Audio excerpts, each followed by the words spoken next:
fury of kisses assuaged her feelings a little. The doll fell back in her arms like a rag. She stood up and looked out, her forehead pressed against the glass. The rain had stopped. The clouds from the last downpour had been carried off by gusts of wind and were moving across the horizon to the heights of Père Lachaise that were hatched in grey lines.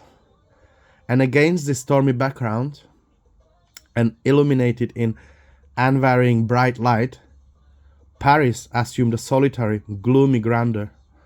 It seemed empty of people, like those cities in nightmares you see in the reflected light of some dead planet. Of course, it wasn't a pretty sight. In an abstracted way, she thought about the people she had loved in her life.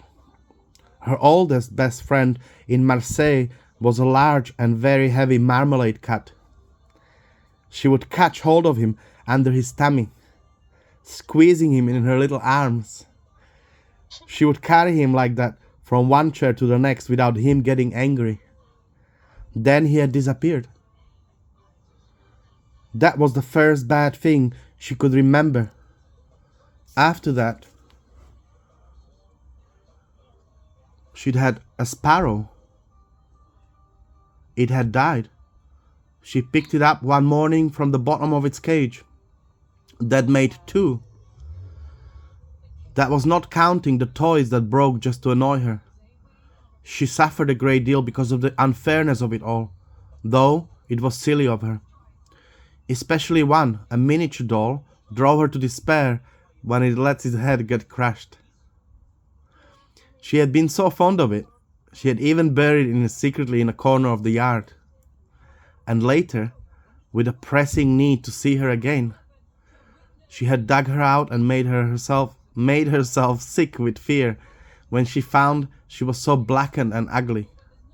When it was always others who stopped loving her first. They broke or they left you. Well, anyway, it was their fault. But why? She did not change.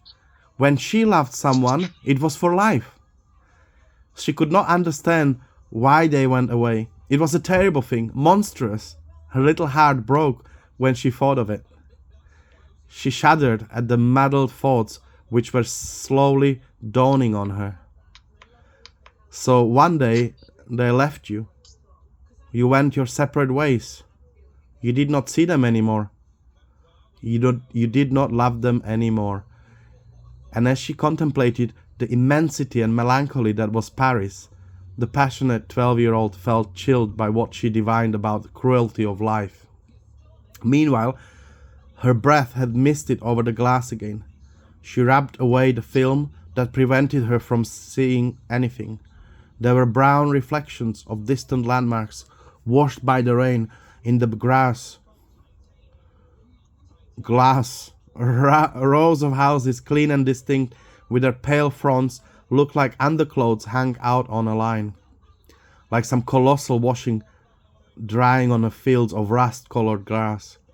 It was getting lighter. The last piece of cloud which cloaked the city in mist let the milky rays of the sun through, and you could sense a hesitant gaiety above the different neighborhoods, certain spots where the sky was going to smile. Jeannie looked down on the bank and on the slopes of the Trocadero at the life in the streets beginning again after the harsh rain which fell with sudden violence. The cab started slowly bumping along again, while in the silence of the still, deserted streets the omnibuses rolled along twice as noisily. The cab started slowly bumping along again, while in the silence of the still, deserted streets the Oh my gosh.